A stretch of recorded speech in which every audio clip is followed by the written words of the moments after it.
Hey there, subscribe to my channel, and also press this bell icon so you never miss any new updates, cause whenever we upload new video you will get a notification on your phone. Hear a number of different recordings, and you will have to answer questions on what you hear. There will be time for you to read the instructions and questions, and you will have a chance to check your work. All the recordings will be played once only. The test is in 4 sections. At the end of the test, you will be given 10 minutes to transfer your answers to an answer sheet. Now turn to Section 1. Section 1. You will hear a conversation between an agent from City House Services and a customer who wants to have her house cleaned. First, you have some time to look at questions 1 to 4.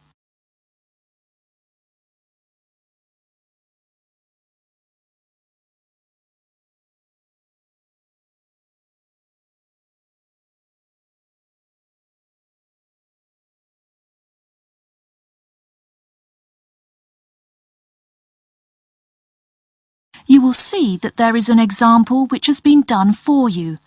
On this occasion only, the conversation relating to this will be played first. Good morning, City House Services. How may I help you? Good morning. I'd like to arrange to have my house cleaned. Certainly. I just need to ask a few questions. First, could I take your name? Yes, it's Barbara Hill.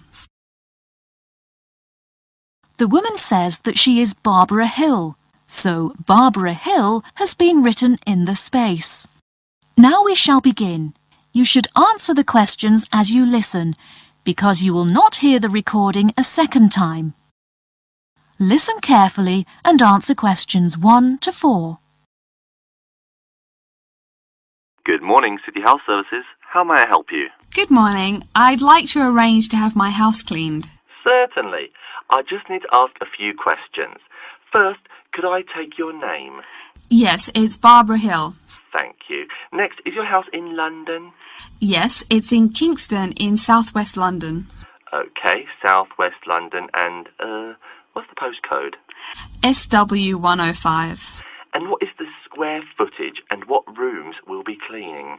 The whole house is 268 square feet, and there is no need to clean all the rooms. I only want to have my bedrooms cleaned. Okay. How many bedrooms does the house have?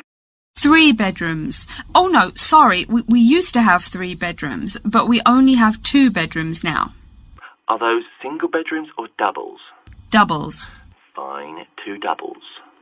There's one more room which needs cleaning.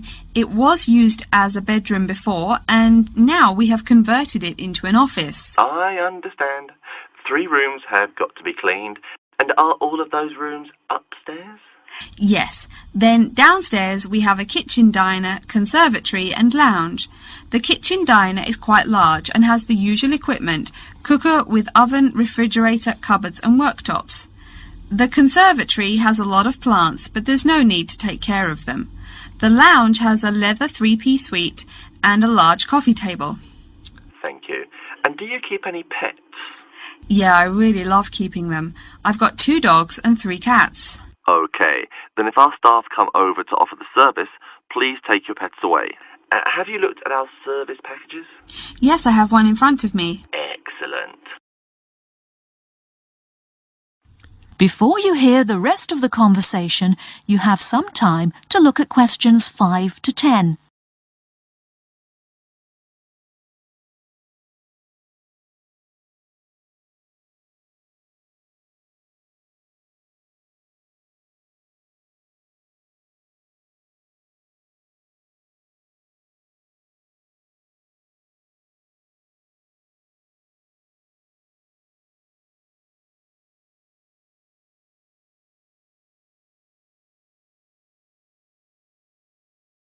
Now listen and answer questions 5 to 10.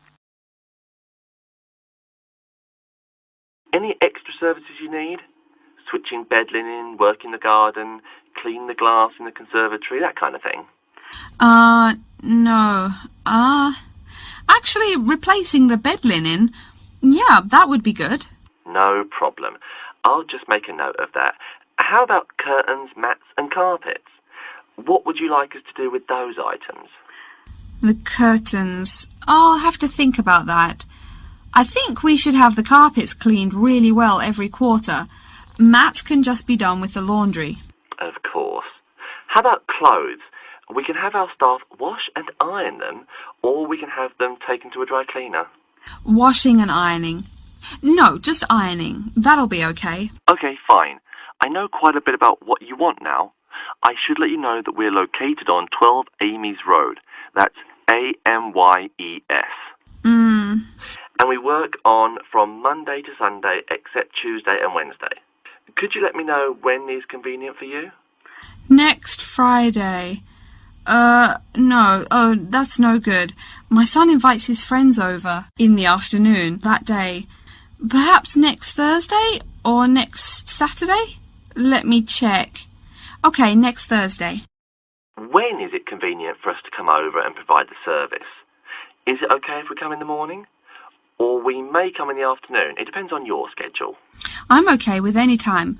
Just give me a call to let me know you're coming before you arrive. Sure we will. By the way, how long will it take for the service? We usually work 1 to 3 hours for house cleaning, and the work will take 3 hours at most. And of course, if it takes more than 3 hours, you should pay extra for it. Fine. So, let me just do some calculations. That is the end of section 1. You now have half a minute to check your answers.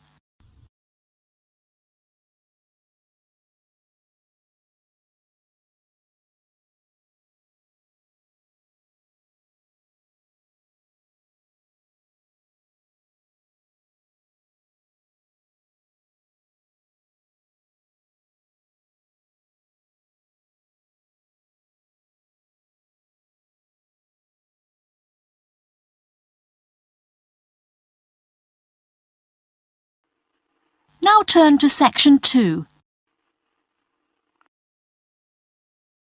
Section 2.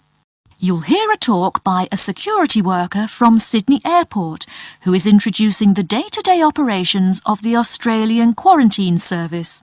First, you have some time to look at questions 11 to 17.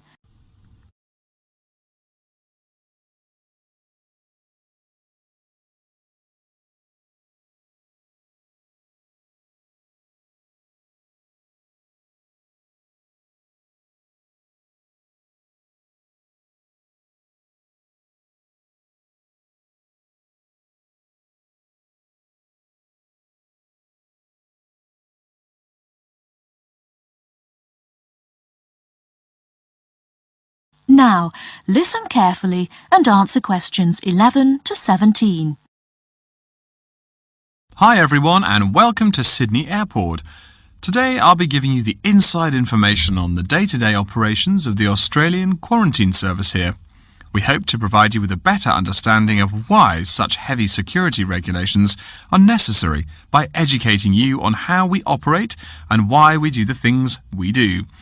We're not here to try to persuade you to fly through Sydney Airport, though we hope you'll find your experience relatively stress-free and comfortable. First things first, our personnel. Can anyone guess how many people work at Sydney Airport? We have 200 alone working in Terminal 2, so can you guess how many in the whole airport? I heard someone say 360. That's getting closer. What? Did someone say 2,000? That's way too high. Sydney Airport actually employs 440 people. A lot, right? And about half of those employees work in security-related matters. Moving on to our not-so-human employees, let's come and see our favourite pooch, Milton. Milton is our best drug-sniffing dog on the force. He's friendly to most people. You can even come pet him at the end of our tour. Burnouts, beware though. He'll find everything. Notice that even though there are so many of us around him, Milton stays quite calm. This is the precise reason he was chosen for the job. Dogs that are chosen are not predisposed to sniff out different narcotics. That's something we teach them already.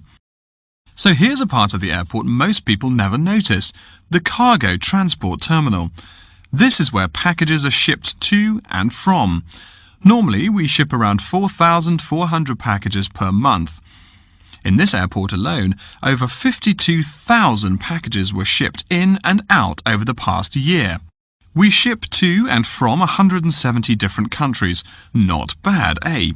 Probably it will go up to over 72,000 packages this year. And despite over 100 flights in and out of here daily, the number of lost or delayed packages is impressively low. If you send your package through here, rest assured we'll get it where it's going. Let's move on to the area most of us are familiar with, the passenger terminals. In order to be allowed into this area, you must pass through security with your ticket and, if you're travelling internationally, your passport. If you're travelling domestically, you just need a legal form of ID. If you don't have those, you will not be allowed to pass through security and board your flight. During the security scan, your carry-on items will be checked for dangerous items such as weapons, sharp objects, and liquids that exceed our specified limit. If you attempt to pass any of the prohibited items on this list posted at the entrance, you are still allowed to board the plane, but you'll be given a warning and your item will be confiscated. Don't worry, we will not arrest you for having too much shampoo in your bag or anything like that. We also search your carry-ons and parcels for any perishable items. We prohibit the transportation of local vegetation and prohibit parcels containing any insects in them. You may or may not have learnt about this in biology class, but when some plants are introduced to a new environment, they spread wildly and wipe out the current species around it. It is important to control the introduction of new plants into an ecosystem, so we must prohibit the transport of any fertile seeds. So what happens to parcels containing possibly suspicious items? It's of course something we do not take lightly here. If an object passes through the scanner that appears suspicious in any way, it is separated out for manual search by a member of our trained security personnel. If an illegal plant or simple sharp object like a pocket knife is found, it is simply disposed of in our biohazard waste containers, and the package itself is returned to the sender, or passenger if it is for a passenger flight. More serious weapons are reported to higher authorities for investigation. Before you hear the rest of the talk, you have some time to look at questions 18 to 20.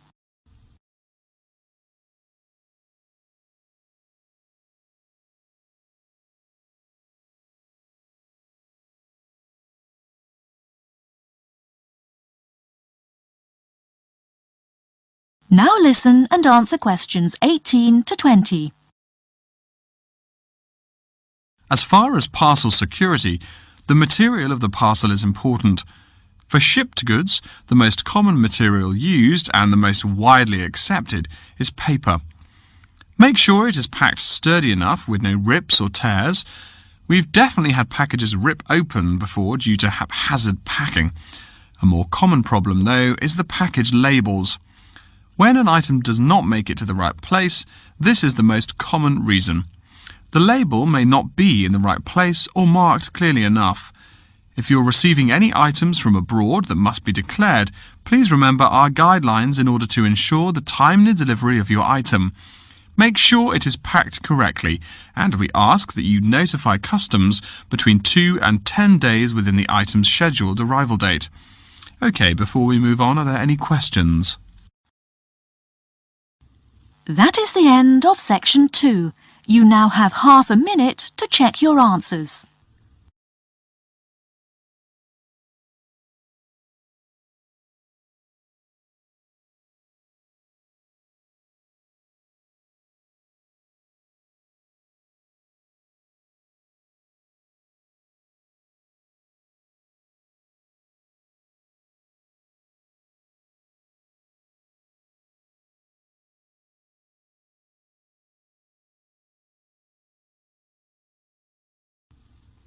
Now turn to section 3.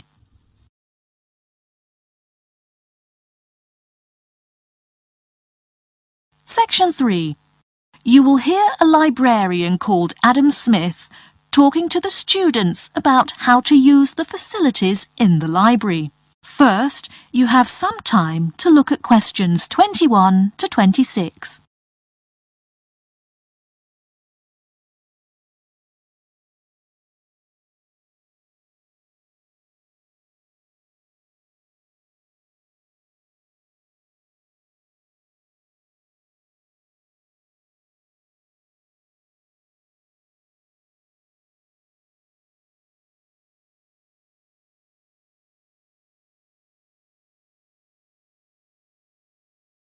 Now listen carefully and answer questions 21 to 26. Welcome. Please come in and gather over here around the tables. My name is Adam Smith, and I'm the librarian here. I'll show you around today and explain how to use these facilities. Hopefully, when I'm done with it, you'll know the ropes. And please feel free to let me know of any questions or concerns that you may have. Now we're at the gate of the library. Upon entering into the door, you'll find that the restrooms are on your left-hand side, and opposite them is a photocopy room. Many of you are wondering about the check-in and check-out process.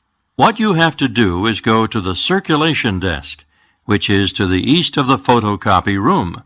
The reading room is a really large area in the center of the library, just to the north of the circulation desk. I'm sure you won't miss it. If you're here to do research, this is where you should bring books to look through. However, if you're here to do any group projects or other interactive activities, I advise you to use one of the study rooms, which are just to the east of the reading room. Moving on to the southeast corner, we have the periodical section, just next to the study rooms. We have a collection of different newspapers and magazines in this section. You can get last week's weather reports or all the top stories 5 years ago. Our periodicals can be traced back 20 years to the time when our school library was built. Our first question. Yes. Can we check out magazines from the library? I'm sorry, but you cannot take any periodicals out of the library. You're welcome to read them for as long as you want while you're here, but you cannot check them out. I wonder if there is any place where we can get some food in the library. Do we have a store here? Of course. The Food Service Center is just meters away from the study rooms. It's on the northeast corner as you look at the map. The Food Service Center offers different kinds of snacks, though it's not big. Well, moving on along to the west, you will find the Video Resource Center on your right hand. We have educational videos and documentaries, as well as major motion pictures. We ask that you pay attention to the tag on the video that you pick up, as many of our documentaries are for on-site viewing only and may not be taken out of the library. To the west of the Video Resource Center is our satellite TV station. Here we stream the news from Channel 19 for most of the day. How many channels does it have? It does have nearly 200 channels, but we generally will give top priority to channels with some big events, like presidential addresses or other breaking news. During the coverage of the presidential debate, students will take a break from studying and flock to watch it. Last, but perhaps most important, is the inquiry desk. It's just on the left-hand side when you walk into the library, so it's impossible to miss it. If you have any questions about how to use equipment or where to find something, come and ask the assistant. Don't be shy, because that's what they're here for. Before you hear the rest of the talk, you have some time to look at questions 27 to 30.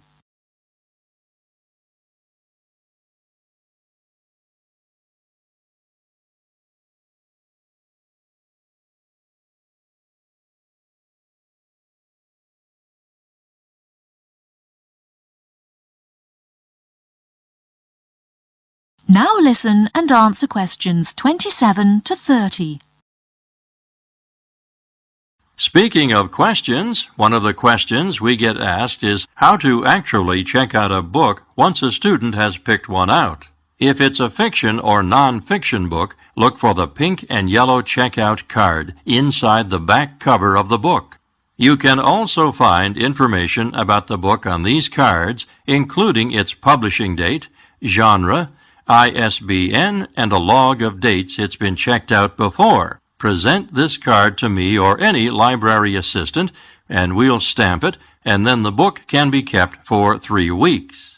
You can find general information on a field of study by using one of our subject guides. We have them on paper here, but any of our computers will allow you to search within fields as well. What if the library doesn't have a resource we're looking for? Great question. I'm going to address that. Our library is a network with a number of other universities in the area. So if there is something you're looking for and it's available somewhere in the area, we'll be able to get it for you. However, there are universities which are not part of the network, so we do not share resources with them. If you want more information about the library and its resources, you'll find it in a labeled blue folder on my desk in the Enquiry section. Okay, so that's a lot of information all at once, and I don't expect you to remember it all. The most important thing is please be respectful of the staff, and if you need help with anything at all, come and ask me or one of the assistants. All right, any questions? That is the end of Section 3. You now have half a minute to check your answers.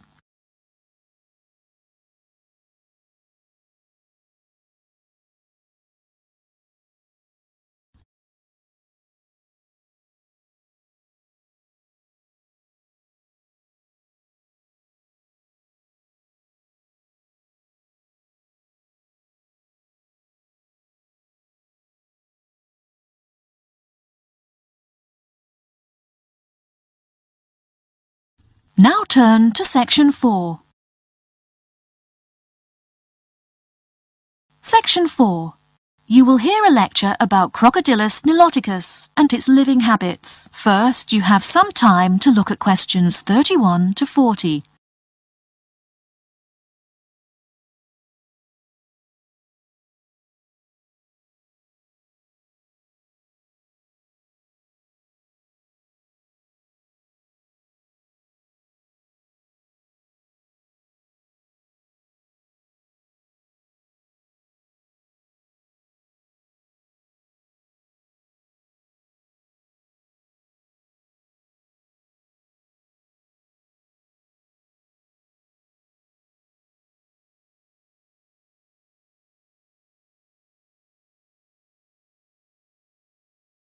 Now listen carefully and answer questions 31 to 40.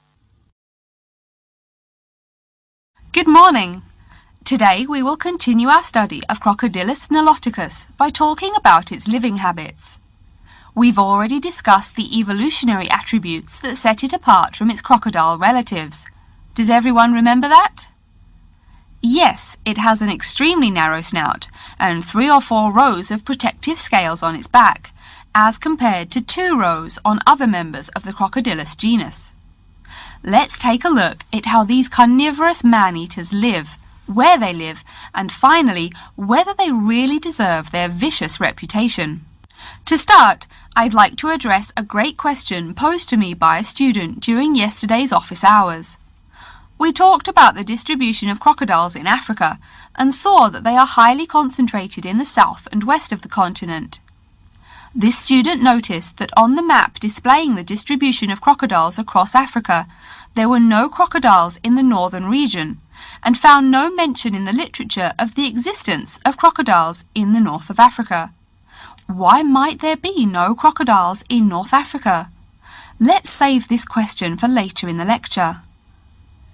To find out more about the social habits of the African crocodile, one researcher named Tara Shine of the University of Ulster in Northern Ireland conducted a survey of the wetlands in Mauritania and received reports of 46 crocodiles living in one group, or float as we say when referring to crocodiles, though the usual number is a little less than half of that. In general, crocodiles are more highly concentrated in wet subtropical environments near bodies of water and rich vegetation. While South American crocodiles thrive in cool rainforests, the African crocodile is more equipped for heat. Though they can survive at the hot temperatures found in some deserts, they are not equipped to handle dry climates and thus cannot survive in places like the Sahara Desert of North Africa. As cold-blooded animals, crocodiles' core temperatures fluctuate from their average of 38 degrees Celsius as external conditions change. Thus, they need to avoid extreme temperatures. Others live an underwater life, keeping a body temperature close to that of the water.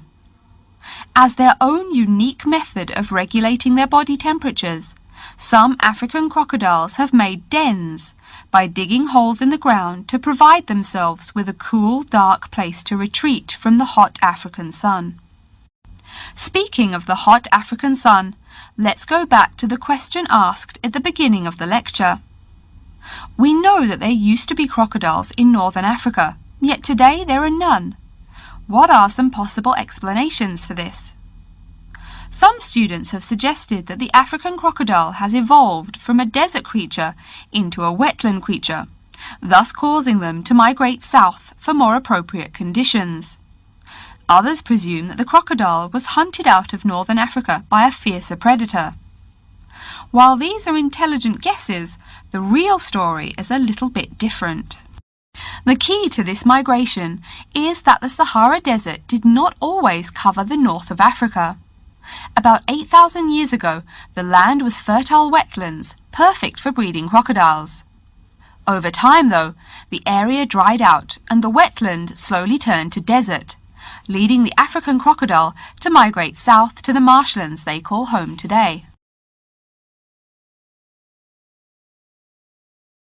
Some crocodiles did, however, adapt to living in dry conditions. In Mauritania, some crocodiles have learned to survive in an area where they can go up to 8 months with no water, by spending the driest of times in what's called a torpor, or short period of hibernation. To utilize every bit of rainfall, these desert crocodiles dig underground caves that collect runoff, thus staying cool and hydrated. During the mating period in November and December, males attract females to their viciously protected territory through a number of behaviors that range from snapping their jaws all the way to sending infrasonic pulses through the water. Afterwards, the female digs a hole up to 60 centimeters in depth to store the eggs for an 80-day incubation period. The female protects these eggs during the period, and sometimes even helps crack the eggs with her snout at the end. These teeth-gnashing carnivores are softer than we think. Although these vicious creatures have attacked humans on a few occasions, the residents are not afraid of them. In fact, they show a great deal of reverence towards these wondrous creatures. Some say that crocodiles bring water to their habitat, so if they leave, they will bring the water with them. Obviously, this is not true, but it demonstrates the admiration the inhabiting people have for crocodiles. Generally, crocodiles do not predate on humans. They attack when humans populate the crocodile's habitat, instilling fear and uneasiness in the crocs. Like any other species, crocodiles are known to attack when feeling fear. There's still a lot more to be discovered about the African crocodile. Researchers want to know more about the population size, how many crocodiles inhabit Africa in all, how they form separate floats, etc. There is still also much to learn about migration patterns and relations to other populations of crocodiles now found in other parts of the world. Next time, we'll examine a few specific case studies of crocodile populations in southern Africa. That is the end of section 4. You now have half a minute to check your answers.